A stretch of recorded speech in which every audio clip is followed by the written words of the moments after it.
गोरी वर्सेस काली बहू के संस्कार। मुझे नहीं पता था कि गोरी बहुएं ऐसी होती हैं। अगर ऐसी होती हैं तो मैं अपनी दो दो काली बहुएं ले आती। हद होती है किसी बात की सोनाली बहू। बाबूजी, माँ जी, कोई बात नहीं, जाने दीजिए, वो बड़ी हैं, उन्हें अब माफ कर दीजिए। इतना सब कुछ होने के बाद भी मेरी रागनी बहू, जिसे तू काली बोलती है, देख कितना बड़ा दिल है उसका, तुझे माफ करने को कह दिया। और तू? बाबूजी, माँ जी, रागिनी, आप सब मुझे माफ कर दीजिए। मैंने जो किया उसके लिए मैं बहुत शर्मिंदा हूँ। आखिर सोनाली ने ऐसा क्या किया था जिस बात का उसे अब पछतावा हो रहा था? आखिर क्यों उसके सास ससुर उससे खफा थे? पूरी बात जानने के लिए हमें कहानी में कुछ समय पीछे जाना होगा, जहां विमला और नरेश ने अपने दोनों बेटे विक्रम साहिल की शादी सोनाली और रागिनी से करा दी। दोनों ही अच्छे और बड़े परिवार से थी, पर दोनों बहू में एक चीज का फर्क था। वो ये कि बड़ी बहू सोनाली बहुत गोरी थी तो छोटी बहू सांवली थी, जो कि सोनाली के आगे काली के समान लगती थी। इसलिए अधिकतर लोग उसे काली ही बोला करते थे, पर कर्म से वो सर्वगुण संपन्न थी। शादी के अगले दिन ही रागिनी बहू समय से जल्दी उठकर सफाई करके पूजा पाठ कर लेती है, जिसकी आरती की मधुर वाणी सुनकर सास ससुर मंदिर में आकर खड़े हो जाते हैं। वहीं बड़ी बहू देर तक सो रही थी। ओ कान्हा, अब तो मुरली की मधुर सुना दो तान, मैं हूँ तेरी प्रेम दीवानी, मुझको तू पहचान। अरे वाह बहू, तू तो बहुत अच्छी सुबह की आरती गाती है, बिल्कुल कोयल जैसी। अरे बड़ी बहू सोनाली कहाँ है? कायदे से तो उसे पूजा करनी चाहिए थी। माँ जी, मैंने उन्हें उठाने की कोशिश की थी, पर वह कह रही थी कि मैं थक गई हूँ तो लेट आऊंगी। कोई बात नहीं, हो सकता है शादी की थकान हो। अरे बहू, जरा प्रसाद तो दे मुझे। लीजिए बाबूजी। बहू, तूने पहली रसोई में कुछ मीठा बनाया है? जी माँ जी, मैंने देसी घी में बादाम का हलवा बनाया है। ये कहते ही रागिनी डाइनिंग टेबल पर नाश्ता लगा देती है। सास ससुर हलवा खा ही रहे थे कि बिना पल्लू के सोनाली अचानक से आकर डाइनिंग टेबल पर बैठ जाती है और रागिनी से कहती है, अरे वाह रागिनी, शुक्र है तुमने नाश्ता बना लिया, वरना मुझे करना पड़ता। कोई बात नहीं दीदी। बहू, तू घर की बड़ी बहू है और तुम दोनों की शादी एक साथ हुई है, तो तू अपनी बड़ी बहू होने का फर्ज क्यों नहीं निभा रही? सुबह से सारा काम छोटी बहू ने किया है, तूने कुछ नहीं किया, सीधा बस खाना खा रही है। तो क्या हो गया माँ जी? देखो, मुझे ना ये सब काम करने की आदत नहीं है। मेरे घर में नौकर चाकर होते थे, और वैसे भी आपकी काली बहू ने खाना बना दिया, तो फिर आप ऐसे क्यों बोल रही हैं? बड़ी बहू, ये तुम किस तरह से बात कर रही हो? दोनों से संस्कार नाम की चीज नहीं है क्या? रागिनी भी तुम्हारे जैसे बड़े घर से आई है, तब भी काम कर रही है। तुम दोनों में कोई फर्क नहीं है। बाबूजी, बहुत फर्क है। हम दोनों में जरा उसकी शक्ल देखो और मुझे देखो, मैं कितनी गोरी हूँ। बहू, तुम गोरी तो हो, तो कुछ भी बोलोगी। इंसान की सूरत नहीं, काम देखा जाता है। बेहतर होगा कि तुम भी इस घर की बहू होने का फर्ज निभाओ।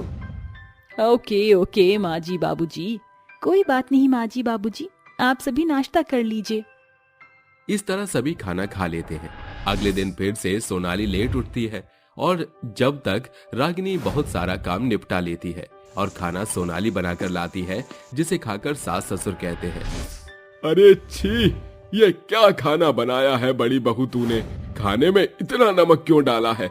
हमारा बीपी बढ़वाना चाहती है क्या? ओहो, सब्जी पराठा कुछ खाने लायक नहीं है। इतनी भूख लग रही थी, भूख ही मर गई। बहू, सब तेरी गोरी शक्ल देखकर पेट नहीं भरेंगे। अरे खाना बनाना भी सीख कर आती। माँ जी, आप ये कैसे बोल रही हैं? नहीं खाना तो मत खाइए ना।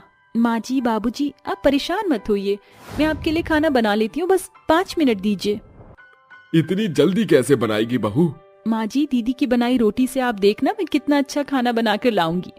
ऐसा बोलकर रागिनी उन तेज नमक रोटियों को ले जाकर पैन में सब्जियां काटकर फ्राई कर देती है और अपने सास ससुर सोनाली को खिलाती है, जिसे खाकर वो दोनों उसकी बहुत तारीफ करते हैं। वक्त बीतता है। सोनाली घर के कामकाज में बिल्कुल हाथ नहीं बटाती थी, न उसे कोई काम आता था। वहीं छोटी बहू हर चीज में इतनी निपुण थी, फटाफट हर चीज कर लिया करती थी। एक दिन विमला के पैर में दर्द था, तभी वो सोनाली को बुलाकर कहती है, बहू, जरा मेरे पैर दबा दे। ओ प्लीज माँ जी, आपको मैं कोई दाई नजर आती हूँ जो आपके पैर दबाऊंगी? वैसे भी मेरे हाथ पर नेल पेंट लग रही है, खराब हो जाएगी। आप रागिनी से बोल दो। माँ जी, मैं आ गई हूँ, मैं ही दबा दूंगी। दीदी, कोई बात नहीं। आप अपने कमरे में जाइए। तभी रागिनी अपनी सास के पैर दबाती है तो सास बोलती है, बहू तुझे बुरा नहीं लगता? तेरी बड़ी जेठानी तुझसे इस तरीके से बात करती है और कोई काम भी नहीं करती। कोई बात नहीं माँ जी, उन्होंने ये सब कभी किया ही नहीं है तो उम्मीद भी क्यों करनी। एक बात बोलूं बहू, ये सारी संस्कार की बात होती है। तुम दोनों एक ही बिरादरी के हो, फिर भी अपने गोरेपन का गीत गाती है वो। मुझे तो उसमें एक भी अच्छा संस्कार नहीं दिखाई देता। पता नहीं मेरा बेटा कैसे उसे झेलता है। सोनाली कमरे से बाहर खड़ी होकर उन दोनों की सारी बात सुनकर कहती है, आखिर माँ जी आप अपने आप को समझती क्या है? और इस रागिनी की तो ऐसी हंसी उड़वाऊंगी कि याद रखेगी। अगले दिन सोनाली कहती है, माँ जी रागिनी शादी के बाद से मैं अपनी फ्रेंड से मिली नहीं, इसलिए वो सब मिलने मुझसे यहाँ आ रही हैं आज। तो रागिनी तुम अपने फेस पर कुछ लगा लेना ताकि हमारे घर की बेइज्जती ना हो। बड़ी बहू तो फिर? कोई बात नहीं माँ जी, दीदी मैं कर लूंगी। 2 घंटे बाद उसकी दोस्त शालिनी और प्रियंका आ जाती है। सोनाली के कहने पर रागिनी उन सब का नाश्ता लेकर आती है तो सब उसकी काली पुती हुई शक्ल को देखकर हंसते हुए कहते हैं, अरे सोनाली यही है ना तेरी देवरानी? इसकी शक्ल कुछ गटर जैसे काली काली लग रही है। मुझे तो ये अमावस का चांद लग रही है, काली काली। बहू ये तूने अपनी शक्ल का क्या हाल कर लिया? मेरी शक्ल को कुछ भी तो नहीं किया मैंने। रागिनी हद होती है, इस चीज की कमी थी बस। अरे तुम पहले से ही काली हो और काली होने की क्या जरूरत थी? इन काले लोगों का कुछ नहीं हो सकता। मैं कुछ समझी नहीं, आप मुझे इस तरह से क्यों बोले जा रहे हैं? बहू तू अंदर जा और अपना चेहरा साफ कर। रागिनी तुमने तो मेरे दोस्तों के आगे नाक कटवा दी। ये सब सुनकर रागिनी रोते हुए अंदर चली जाती है और जब अपना चेहरा आईने में देखती है तो खुद को देखकर रोते हुए कहती है, भला ये कालिक मेरे चेहरे पर कैसे पुत गई? मैंने तो ऐसा कुछ भी नहीं किया। जब रसोई से आई थी तो पसीना पोंछने के लिए मैंने उस तौलिए से अपना मुंह पोंछा था, तभी तो ये सब नहीं हो गया। फिर ये सब कौन कर सकता है? हंसी मजाक करके सोनाली की सहेलियां चली जाती हैं। तभी विमला सोनाली से कहती है, बहू मैं बहुत अच्छे से जानती हूँ, ये जो भी हुआ सब तेरी वजह से हुआ है, सब तेरा षड्यंत्र था। तू जलती है रागिनी बहू से। हाँ ये सब मैंने किया है। आपको उस काली बहू पर बहुत ज्यादा ही प्यार आता है, इसलिए उसे आप सर पर चढ़ा कर रखती हैं। जानती भी है तेरी वजह से वह कितना बेइज्जत हुई और कितना रो रही है, क्या बीत रही है उसके दिल पर। मुझे कुछ फर्क नहीं पड़ता। ये सब क्या हो रहा है? क्या हुआ रागिनी को? मुझे सब कुछ बताओ विमला। ये सुनकर विमला नरेश को सब कुछ बता देती है, जिससे नरेश भी तिलमिला उठता है। अरे बड़ी बहू, तेरी हिम्मत कैसे हुई छोटी बहू को बेइज्जत करने की? तेरे साथ उसने कभी बुरा नहीं किया, फिर भी। बस बाबूजी अब आप भी मत शुरू हो जाइए, इसी के लायक है वो। माँ जी उसी के ही गुड़गाती रहती हैं, बोल रही थी मुझ में संस्कार नाम की चीज नहीं है। वो काली कमली इसी के लायक थी, इसलिए मैंने ये सब किया। सोनाली बहू तूने तो हद पार कर दी। तू इतना गिर जाएगी कभी सोचा ही नहीं था। अरे तेरी छोटी बहन जैसी है वो। अगर मुझे पता होता कि गोरी बहुएं ऐसी होती हैं तो मैं अपने बेटे के लिए 2-2 काली बहुएं लेकर आती। अरे तू तो घर के कोई काम भी नहीं करती, सारा घर रागिनी ही संभालती है। और बहू ये काले गोरे का भेदभाव करना छोड़ दे, तुझसे लाख गुना ज्यादा अच्छी है रागिनी बहू। तभी रागिनी आकर कहती है, कोई बात नहीं माँ जी बाबूजी, शायद दीदी को मुझसे कोई शिकायत होगी इसलिए उन्होंने ये सब किया, आप माफ कर दीजिए। देख ले, इतना सब होने के बाद भी तेरा ही पक्ष ले रही है, सीख उससे कुछ। उसका दिल बहुत बड़ा है और तेरा काला और छोटा। रागिनी मुझसे बहुत बड़ी गलती हो गई, मुझे तुम्हारे साथ ये सब नहीं करना चाहिए था। मैं अपने गोरेपन के घमंड में चूर हो गई थी। माँ जी बाबूजी आप भी माफ कर दीजिए, अब से तुम मेरी छोटी बहन की तरह हो। मैं फिर कभी ऐसे नहीं बोलूंगी। कोई बात नहीं दीदी, अंत भला तो सब भला। इस तरह दोनों बहुएं बहनों की तरह मिलकर हंसी खुशी रहने लगती हैं। काली गोरी बेटियों पर बहू का अत्याचार। दूरदराज गांव में कमला अपनी गौरी 7 महीने की गर्भवती बहू माया और 6 साल की पोती कीर्ति के साथ रहती थी।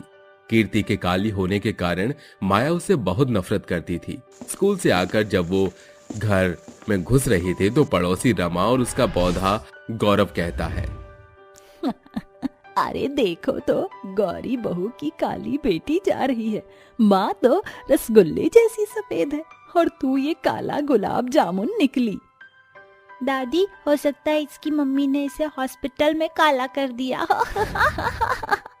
हाँ मेरे लाल, वैसे इस काली कलूटन को घर में कोई प्यार नहीं करता।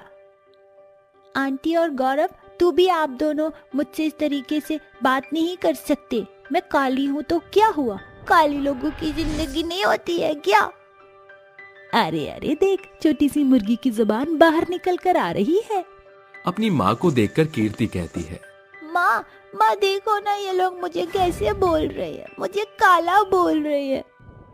तो क्या करूं? अब काले गोबर जैसी शक्ल लेकर पैदा हुई है तो लोग तो सुनाएंगे ही। ये तो कुछ भी नहीं है, तेरी वजह से मुझे बाहर कितना सुनना पड़ता है जानती भी है। माँ, आप भी। इन लोगों के सामने भोली क्या बन रही है? मैं क्या तेरा यहाँ बचाव करने आई हूँ? चुपचाप यहाँ से घर में जा और जाकर सफाई कर। इसकी सगी माँ होकर भी इसकी सगी नहीं है। भगवान ऐसी माँ और काली बेटी किसी को ना दे। काश मेरी खुद की माँ मुझसे बहुत प्यार करती तो वो मेरी साइड लेती। जब अपने ही चुभते हैं तो परायों से क्या शिकायत। मन में ऐसा कहकर कीर्ति घर जाकर पोंछा लगाती है और कहती है, माँ, मैंने पोछा लगा दिया है, अब मुझे खाना दे दो। क्या खाना? मैं तो खाना बना नहीं सकती। तू जानती है ना, तेरी दादी ने अपने और मेरे लायक ही बनाया था और हमने खा लिया। और तेरे पापा शहर में काम कर रहे हैं तो बची तू। अब तो अपना गुजारा खुद कर ले। पर माँ, मैं छोटी हूँ, मैं खाना कैसे खाऊं? मुझे बनाना नहीं आता। जा सड़क पर भीख मांग। वैसे भी भिखारी जैसी काली शक्ल है, कोई ना कोई तो तुझे पैसे दे ही देगा। अरे मेरी प्यारी पोती आ गई। चल तू बाहर मत जा, ऐसा कर मेरे पैर दबा दे, क्या पता मैं तुझे बदले में कुछ दे दूं। पता नहीं काली सी पोती क्यों आ गई मेरे घर में। बहू, तेरे गोरे होने का क्या फायदा जब तूने इसको काली पैदा किया है। माँ, जब देखो आपको फायदा नुकसान ही दिखाई देता है। अरे आपने क्या मुझे काजू बादाम खिला दिया था जो गोरी बेटी पैदा होती? वो तो शुक्र है इस बार मेरी माँ ने मुझे सब कुछ भिजवाया है जो मैंने खाया। अब देखना, अब की बार गोरा बच्चा होगा। जब देखो चालू हो जाती है। ए कीर्ति, चल मेरे पैर दबा। ये सुनकर कीर्ति अपनी दादी के पैर दबाती है, जिसके बदले में वो उसे एक सेब दे देती है। लेकिन उस छोटे बच्चे का एक सेब से क्या ही हो जाता। वो अकेले बैठकर बहुत रोती थी। 1 महीना बाद माया एक गोरी बेटी को जन्म देती है, जिसका नाम लवली था। कमला और माया उसे अपनी गोद से बिल्कुल नहीं उतारते थे, उसे बहुत प्यार करते थे। वहीं दूसरी ओर उन्होंने गोरी और काली बेटी में भेदभाव करने लग गई। वक्त गुजरता है और लवली 16 साल की हो जाती है। जहां उसे बहुत प्यार मिलता है, वहीं अभी भी कीर्ति को काली होने के बावजूद भिन्न भिन्न प्रकार के ताने कसे जाते हैं। उस पर अत्याचार किया जाता था। एक शाम वो अपनी छोटी बहन के साथ ट्यूशन जा रही थी। तभी लवली कहती है, अरे तुझे कितनी बार बोला है मुझसे थोड़ा दूर होकर चला कर। जानती है ना तू कितनी काली है और मैं गोरी। लवली, तूने मुझे दूर रहकर चलने को कहा था, अब और कितना दूर हो जाऊं? ये मत भूल कि मैं तेरी बड़ी बहन हूँ। बड़ी बहन तो कुछ भी करेगी। अरे मैं जलील होती हूँ तेरे साथ चलने में। सबकी बहन गोरी और तू काली अमावस का चांद। बस कर लवली। इस तरह से दोनों बहन घर जाती हैं और लवली अपनी माँ से कहती है, माँ, आप मुझे इसके साथ ट्यूशन क्यों भेजती हो? आप जानती नहीं हो क्या, मुझे इसके साथ चलने में शर्म आती है। सब मुझे बोलते कि आप इसको कचरे से उठा कर लाई हो। ये मेरी बहन हो ही नहीं सकती। क्या करूं, अब मजबूरी है। तेरे पापा पर जो गई है। कीर्ति, तुझे कितनी बार बोलना पड़ेगा कि तू 20 कदम उससे दूर होकर चला कर। अब खड़ी क्या है, जाकर चाय बनाकर ला मेरे लिए। जी माँ। आजा लवली, मैं तेरे लिए बाहर से पिज्जा लाई हूँ, आजा साथ मिलकर खाते हैं। माँ, मैं भी खाऊंगी पिज्जा। नहीं, तेरे जैसी काली कलूटी के लिए मेरे पास पिज्जा का एक टुकड़ा भी नहीं है। तभी कीर्ति अपने बाबू चाय बना कर देती है और रोते हुए जंगल के झरने के पास आकर बैठ जाती है और बोलती है, 16 साल बीत गए, लेकिन आज भी माँ मुझसे उतनी ही नफरत करती है जितनी पहले करती थी। क्या इस दुनिया में काली सूरत लेकर पैदा होना एक अभिशाप है? क्या मुझे खुश रहने का अधिकार नहीं है? मैं भी गोरी होना चाहती हूँ, मुझे भी माँ का प्यार चाहिए। लगता है मेरी किस्मत में बस रोना ही लिखा है। रोती हुई कीर्ति के आंसू उस जादुई झरने में गिर जाते हैं। जिससे वो झरना कहता है, कीर्ति, अब तुम्हें रोने की कोई जरूरत नहीं है। तुम एक नेक दिल लड़की हो, इसलिए तुम मेरे जादुई झरने के पानी को अपने चेहरे से स्पर्श करो। उसके बाद तो तुम सदैव के लिए गोरी हो जाओगी और तुम्हारे जीवन का अधिकार समाप्त हो जाएगा। ये कहते ही वो आवाज गायब हो जाती है। अरे ये कैसी आवाज थी? क्या सच में ये जादुई झरना है? आजमा ही लेती हूँ। ये बोलकर कीर्ति जैसे ही उस जादुई झरने के पानी से अपने चेहरे को धोती है तो वो तुरंत गोरी हो जाती है और अपनी शक्ल पानी में देखकर हंसते हुए कहती है, अरे वाह, ये क्या, मैं तो गोरी हो गई। इस झरने ने चमत्कार कर दिया। शुक्रिया जादुई झरने, अब मेरी माँ मुझसे बहुत प्यार करेंगी। कीर्ति खुश होकर जैसे ही अपने घर की ओर बढ़ती है तो जान पहचान वाले सभी लोग उसे देखकर आश्चर्यचकित हो जाते हैं। अल्लाह, ये काली कलूटी इतनी गोरी कैसे हो गई? अब तो लगता है इससे शादी ही करनी पड़ेगी। कल तक जो लड़का मुझे काली कलूटी कहता था आज मुझसे शादी करेगा, ये बात कर रहा है। भाभी बहुत खुश होंगी। कीर्ति को ऐसा गोरा देखकर आसपास के लोग हक्के बक्के रह जाते हैं और जब वो अपनी माँ, दादी और बहन के सामने जाती है तो उनके पैरों तले जमीन खिसक जाती है। अरे काली कलूटी, तू इतनी गोरी कैसे हो गई? कौन से पार्लर में गई थी जिसने तुझे गोरा कर दिया? हाँ भाई, तू साबुन के झाग में गिर गई थी जो निकल कर बाहर आई है क्या? मैं भी हैरान हूँ माँ जी, बता गोरी कैसे हो गई तू? माँ, मैं गोरी हो गई। अब तो आप मुझे प्यार करोगी ना? मैं एक झरने के पास गई थी, उस झरने के पानी से जो मैंने अपना मुंह धोया ना तो मैं गोरी हो गई। बताओ ना, अब तो आप मुझसे नफरत नहीं करोगी, मुझे डांटोगी तो नहीं ना? अच्छा, ऐसा कौन सा पानी है जो इस काली को गोरा कर दिया? अगर मैंने और मेरी बेटी ने अपना मुंह धो लिया तो हम दोनों और भी ज्यादा गोरी हो जाएंगी। पूछ लेती हूँ इससे। हाँ मेरी बच्ची, अब तो तू गोरी हो गई है तो मैं तुझे बहुत प्यार करूंगी। वैसे वो झरना कहाँ था? माँ, जंगल के पास वो झरना था, वहीं। अच्छा लवली बेटा, एक बार हम भी उस झरने को देख लेते हैं। मैं आती हूँ मेरी कीर्ति बच्ची। ऐसा बोलकर माया कीर्ति के माथे पर चूम कर चली जाती है। दोनों माँ बेटी उस जादुई झरने से जैसे ही अपना चेहरा धोती हैं तो काली हो जाती हैं। दोनों माँ बेटी एक दूसरे को काली देखकर बौखला जाती हैं। माँ, आप तो बहुत काली लग रही हो। पागल मैं नहीं, तू काली हो गई है। जरा देख अपनी शक्ल। इसका मतलब माँ, इस झरने के पानी से हमारी शक्ल काली हो गई। हाय रब्बा, मैं लुट गई, बर्बाद हो गई, काली हो गई। मैं तो गोरी होने चली थी, ये उल्टा कैसे हो गया? तभी जादुई झरने में से एक आवाज आती है और वो कहती है, जिसके मन में छल, लालच और कपट होता है उसके साथ मेरा जादुई झरना यही सब करता है। और तुम दोनों माँ बेटी इसी के लायक हो। तुमने उम्र भर कीर्ति को काली होने का ताना कसा है, जबकि वो तुम्हारी सगी बेटी थी। फिर भी अब तुम दोनों भी जिंदगी भर काली होने का एहसास करोगी। ये करनी है तुम्हारी। नहीं नहीं नहीं, हमारे साथ ऐसा मत करो, हमें अपनी गलती का पछतावा है। हाँ जादुई झरने, हमें माफ कर दो। मैं अपनी बहन के साथ ऐसा फिर कभी नहीं करूंगी। नहीं, तुम्हारी यही सजा है। अब चली जाओ यहाँ से।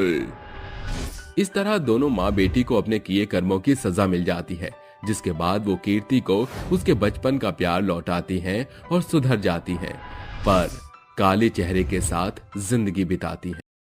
नई काली बहू का जादुई खाना। आंखों में आंसू लिए माधुरी टूटे मन से अपने पिता बैजू से कहती है, बाबूजी, मुझे ब्याह नहीं करना। आप मंदा जी को मना कर दीजिए।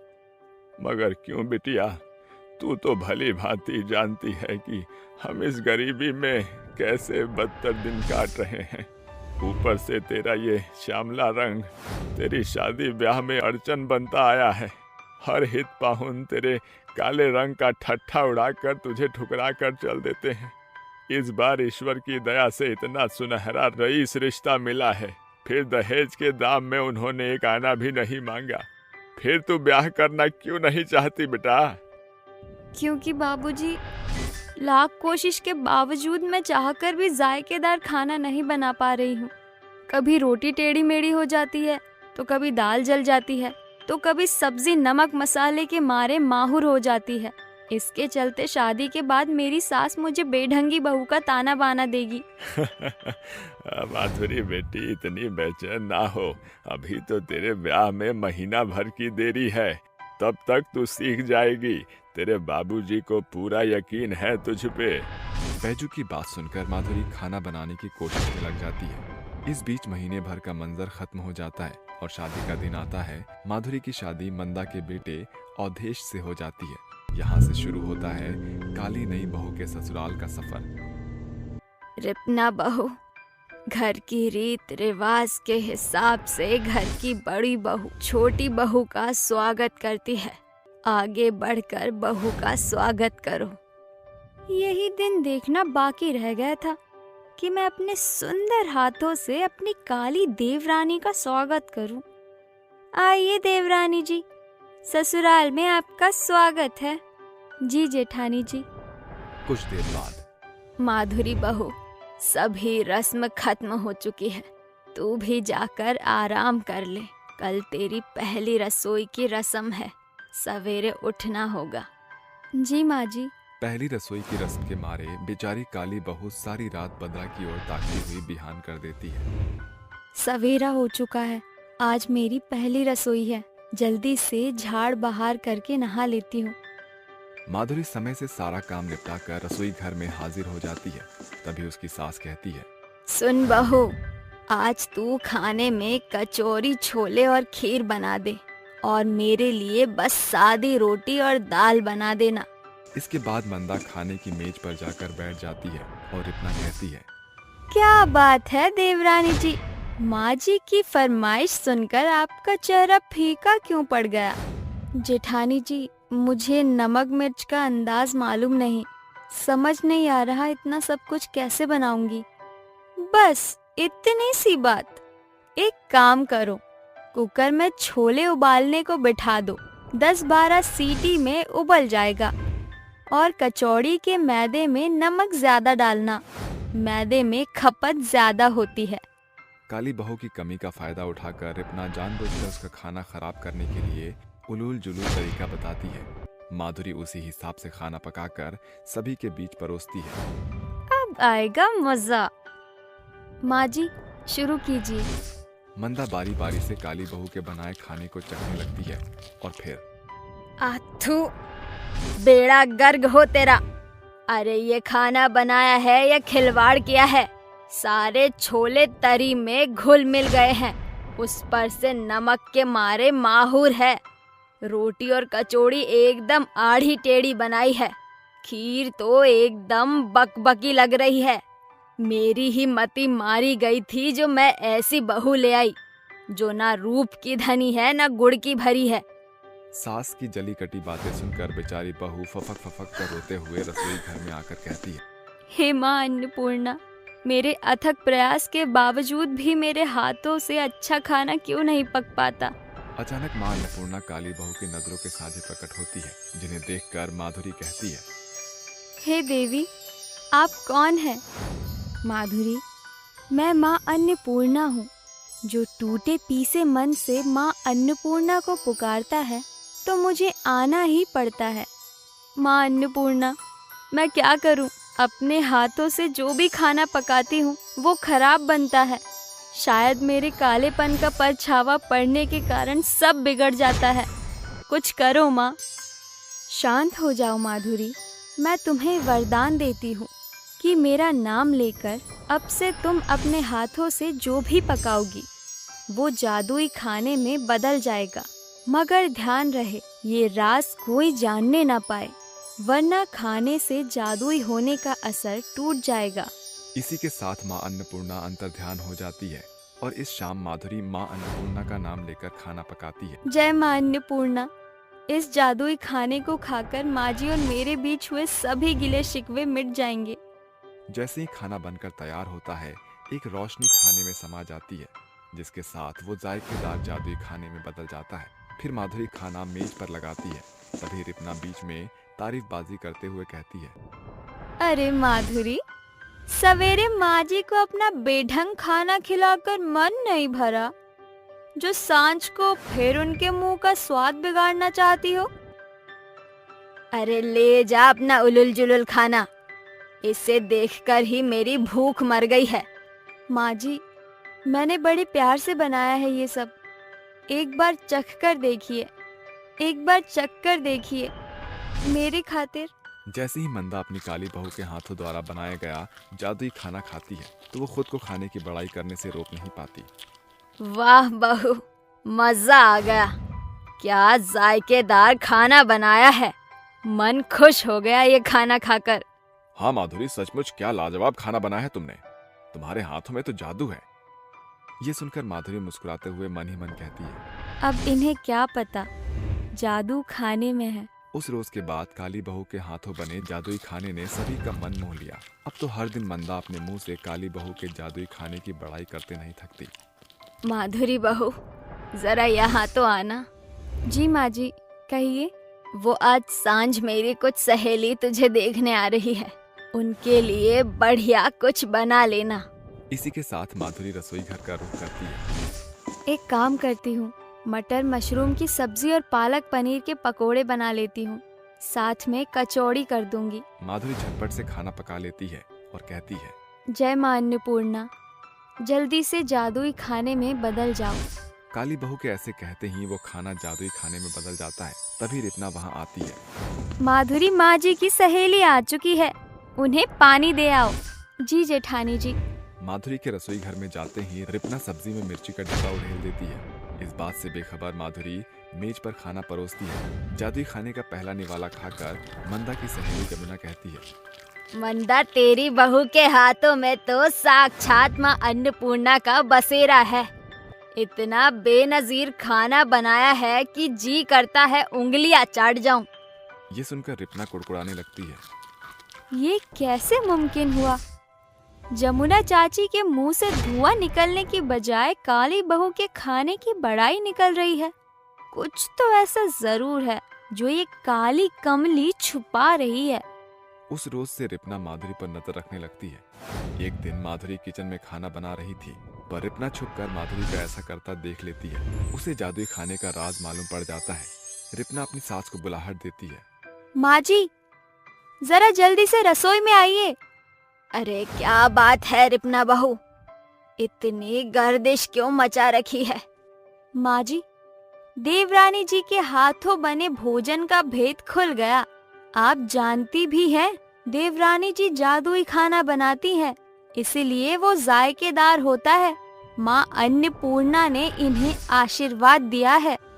रसोई घर का राज खुलता देखकर काली बहू की आंखों में आंसू भर जाते हैं और वो बोलती है, जेठानी जी, आपको मेरे जादुई खाने का राज पता चल गया। अब मेरे हाथों का खाना फिर से बिगड़ने लगेगा और मजबूरन मुझे फिर से माँ जी के ताने बाने सुनने होंगे।